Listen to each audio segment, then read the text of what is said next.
Hallelujah. प्रभु यीशुଙ୍କର मधुर नाम रे आपण समस्त को स्वागत करूची आज रही प्रोग्राम रे। आसुना में प्रार्थना करिबा तापर हमें आगु को बढ़िबा। पिता परमेश्वर मो धन्यवाद करे, प्रशंसा करे, गौरव करे आज रो ए दिन पाए ए समय पाए। पिता जते लोग प्रभु ए प्रोग्राम को देखिबे ता द्वारा आश्रय प्राप्त हेबे बोले विश्वास से मैं आपको धन्यवाद। समस्त प्रार्थना जीवित परमेश्वर प्रभु यीशु नाम मांगु अछि। आमेन आमेन आमेन हालेलुया। प्रभु यीशु शक्तिशाली नाम रे पुनर्बार मैं आपन समस्त को स्वागत करूछी। आज विषय होची प्रार्थना अर्थ। आम 3 घंटा पर्यंत अति सहज केमती प्रार्थना करि परिबा से विषय आम आलोचना करिबा। किंतु एक वीडियो रे आम ये सब जाक विषय आलोचना करने असंभव अटे। तो से आज प्रार्थनार एक सीरीज बा एक भाग गुड़ाक आरंभ हम प्रार्थना उपरे ताको आम देखुचे ताहले आपण अति सहज 3 घंटा प्रार्थना करें। तो जदि हम बाइबल को पढ़िबा ताहले आपण जानि परिबे मूसा को ईश्वर कहले कि तुम एक तंबू बना आ तंबू रे 3टी भाग तैयारी करिवो। एक प्रांगण स्थान, एक पवित्र स्थान आउ शेष रहिबो महापवित्र स्थान। प्रांगण रे, पवित्र स्थान रे, महापवित्र स्थान रे एमती 3टी स्थान रहिबो। शेष रे मु रहिबो। तो तुम यदि मो पाख आसवा चाहूच, मो निकट प्रार्थना करने चाहूच तो तुम प्रांगण, पवित्र, महापवित्र स्थान देकी जीवाकू पड़े। तो प्रिय भाई और भौणी माने मूसा तंबूटी 3टी भाग विभक्त होता। आदि आम दाऊद समय देखा दाऊद मन ईश्वर कहले जे तुम्हें मो निमंते एक इटा आउ बाली रे तैयारी एक गृह बना जोटा कि मूसा तंबू तुल्य हम से प्रांगण, पवित्र और महापवित्र स्थान। किंतु यही प्रार्थना गृहटी मो दाऊद बन पाइले कि पुत्र सोलोमन ताकू बने। हालेलुया। तो प्रार्थना करने को हेले आमको प्रांगण, पवित्र महास्थान रूपक प्रार्थना गृह रे आम प्रार्थना करने को पड़े। तो मन में प्रश्न आसी पारे एमाने सिना पुरातन समय करुले आम भी कौन एमती प्रार्थना करने दरकार कि? प्रभु यीशु यही विषय कौन कहते? यदि प्रभु यीशु अनुमति दौरान, यदि प्रभु यीशु ए प्रार्थना गृह को मुद्रांकित करुचंती ताहले आमे मध्य एही भली प्रार्थना करिबा उचित। सेति पई बाइबल रु जदि आमे मार्क लिखित सुसमाचार तार 11 पर्वर 17 पद पढ़िबा सेठी प्रभु यीशु बढ़िया कथाटी कहउछन। जेतले से मंदिर भीतर को जाउछन देखुछन लोक माने प्रार्थना घर को जाउछन देखुछन लोक माने बसिकी विभिन्न प्रकार व्यवसाय करुछन। तो प्रभु यीशु रागी जाउछन से समस्त को हेतु बाहर कर दउछन। आ गोटे कथा कहउछन एही गृह प्रार्थनार गृह बोली कौन हबो? विख्यात हबो। एक गृह कौन हम ना प्रार्थनार गृह बोली विख्यात हम। किंतु तुम्हें आपको दस्यु मानकर अर्थात डकायत मानकर गृह करी।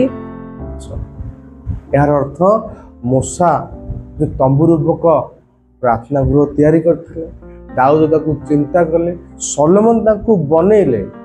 आउ सही गृह को वर्तमान प्रभु यीशु मध्य मुद्रांकित करुचंती जे एही गृह रूपक प्रार्थना रे हमको जीवार अच्छे परिवार। हालेलुया। तो तो प्रभु से प्रमाणित करुँच मूसा जमी प्रार्थना कर तंबू भितर सलोमन जमी मंदिर बनइले यही आमको प्रार्थना करिवार अछि। अर्थ प्रांगण पवित्र आ महापवित्र ये तीनोटी स्थान अच्छी आमको प्रांगण रु आरंभ करी महापवित्र स्थान दे महापवित्र स्थान को आम जीवार अच्छी। हालेलुया। तो किछि लोक आपण भाभी थाई पारंती जे आमे कोन जेरूशलेम को जीवा आमे कोन इस्राएल को जीवा जाइकी कोन सेठी आमे प्रार्थना करिवा।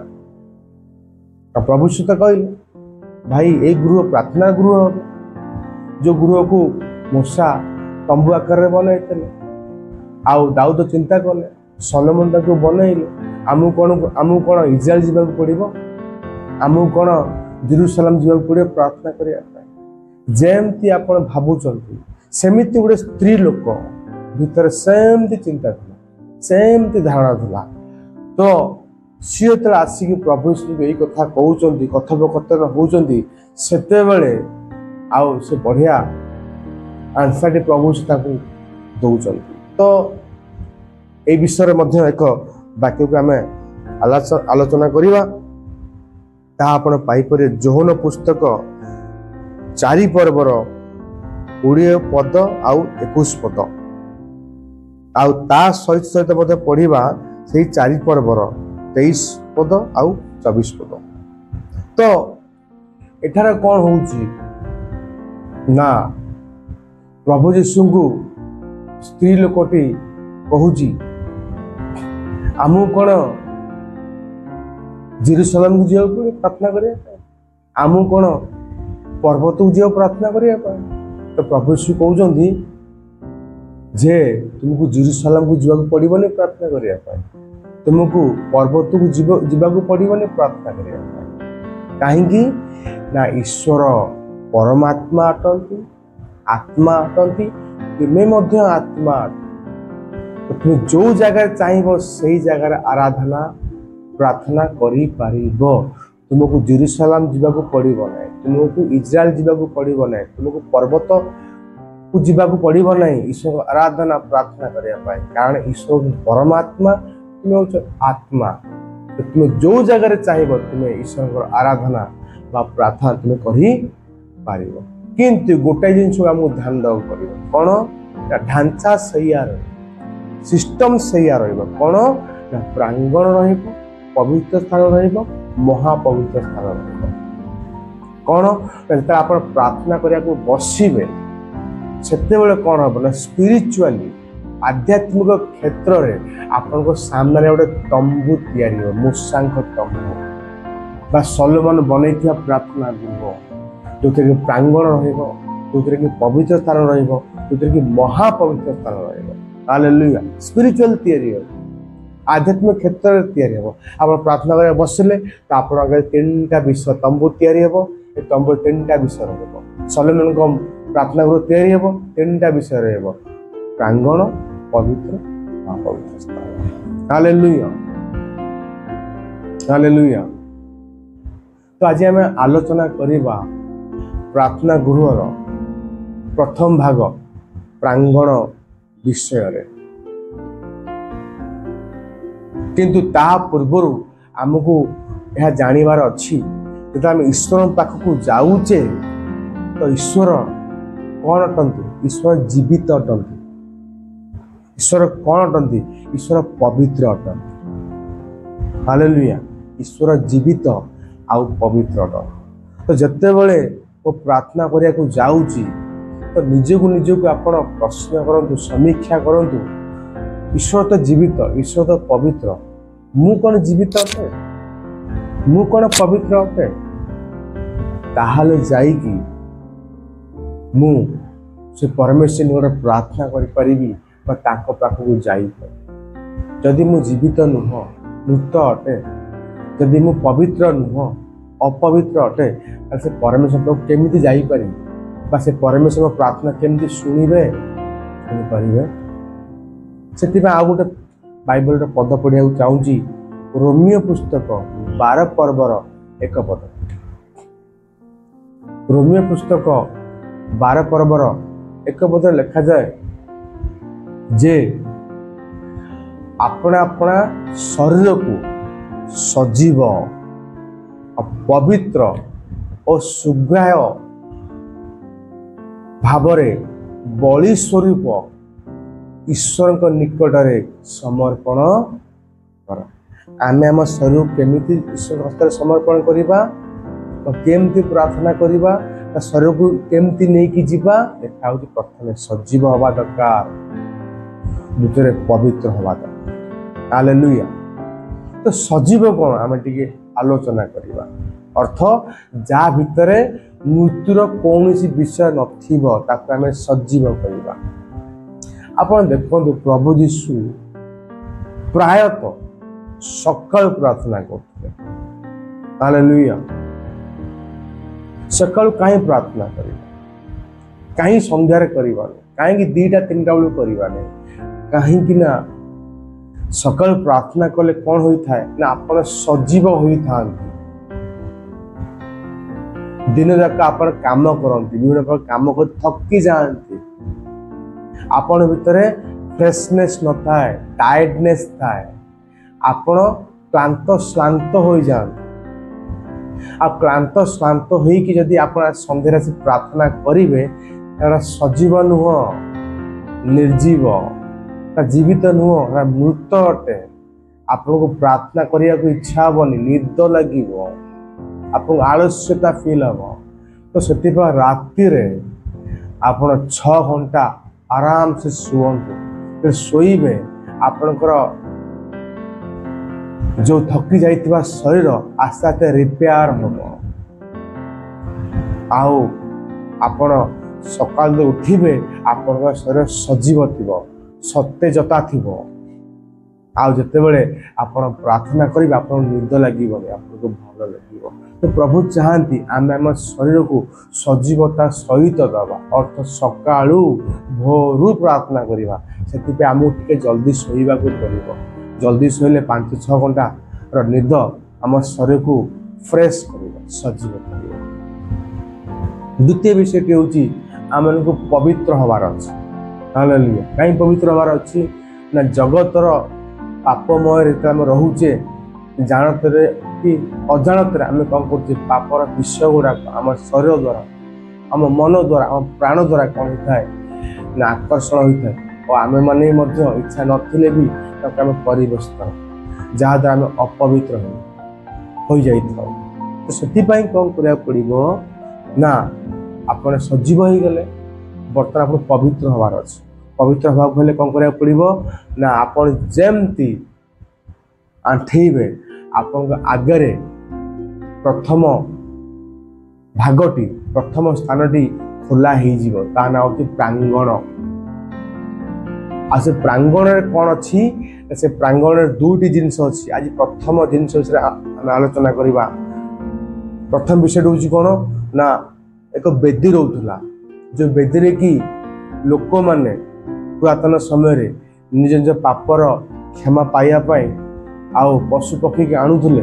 आज पशु पक्षी उपर निजर हस्त को थोई ता मुंड उपर जहाँ जहाँ पाप करते चिंता करते। जहाँ तापर कौन होता पशु पक्षी मरा जाता। कहीं कराला ना प्रार्थना कर हस्त को थोई ता मुंड उपर तो सतल कौन होता ना से मनुष्य पाप जाक पशु पक्षी नहीं जाते। पशु पक्षी धार्मिकता मनुष्य ग्रहण करता। मनुष्य पाप केन पशु पक्षी से प्रभु यीशु आसिले आसिक आम निमंते क्रूस रूपक वेदी रे आम पाप अधर्म निमंते मले। तो जो आप आंठौं प्रांगण प्रथम भाग आप निमंते खोला हो तो ये गोटे वेदी भेटे। से वेदी हूँ क्रूसीय वेदी। हालेलुया।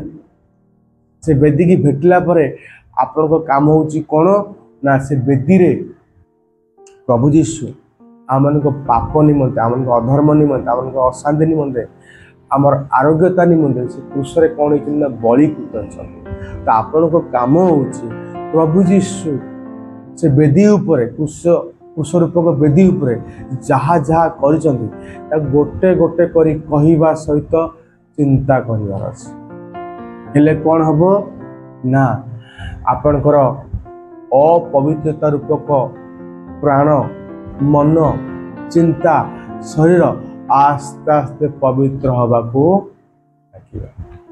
हालेलुया। जेमती जिसा 53 पर्वर 5 पद लिखा जाए आमनकर अधर्म निमंते प्रभु क्षत विक्षत हेले। आपण पद को नहीं भाई पारे जे प्रभु यीशु मोर अधर्म निमंते तुम क्षत विक्षत अर्थ मु अधर्मी नुह मु धार्मिक अटे कारण मोर अधर्म जमती क्षमा हम आज जब मु धार्मिकता को प्राप्त हेबी से निमंते तुम शरीर को कणा कर दिगला जब रक्त बाहर मो धर्म क्षमा हम। द्वितीय लेखा हुई जिसा 53:5 पदरे आमनकर पाप निमंते आमनकर अपराध निमंते प्रभु ही चूर्ण हेले। अपराध कौन पाप कौन ना आम जहाँ मनुष्य विरुद्ध करता पाप अटे अपराध जहाँ ईश्वर विरुद्ध करता अधर्म। तो आप पाप निमंते प्रभु यीशु चूर्ण हेले। चूर्ण हवा अर्थ कौन ना मुंड नहीं गोड़ पर्यंत सबुआड़े कणा कर दिगला जब रक्त जाक फुटिकी बाहरी जीव शरीर किसी रही केवल आपण को पाप क्षमा हवा निमंते केवल आपण जेपरि पवित्रता प्राप्त हो पारे से निमंते। हालेलुया। आपण कहि पारे प्रभु यीशु मो अधर्म नियंत्रण क्षत विक्षत हो तो मो अधर्मी निम मो धार्मिक मो पाप निमंते तुम्हें चूर्ण रक्त सबुआड़ बाहरला मो पापी नुह मो पवित्र। हालेलुया। तापर जिसा 53 पर्वर 5 पद लिखा जाउची आमन को शांति निमंते से ताड़ना। हालेलुया। आम जो शांति पाइबे अशांतिर वातावरण मुक्त हो पारे से निमंते से ताड़ना। ताड़ना कौन थिला ताको गाली गुलज करागला ताको थट्टा परिहास करागला ताको मुखरे छेप पकाई दियागला ताको विधा चापुड़ा मरागला ताको उल्लग्न करिकी आउ क्रूस पर टंगाई दियागला। ये थिला ताड़ना जेपरी आपण माने शांति पा। हालेलुया। कहि पारे प्रभु यीशु मु शांति पाइबी से ताड़ना पाए। तापर लिखा जाउची ताहांको प्रहार रे आ माने सुस्थ। प्रभु यीशु 39 प्रहार को सहिले ग्रहण कले जेपरी आम माने समस्त प्रकार रोगरु सुस्थता प्राप्त हो पारे।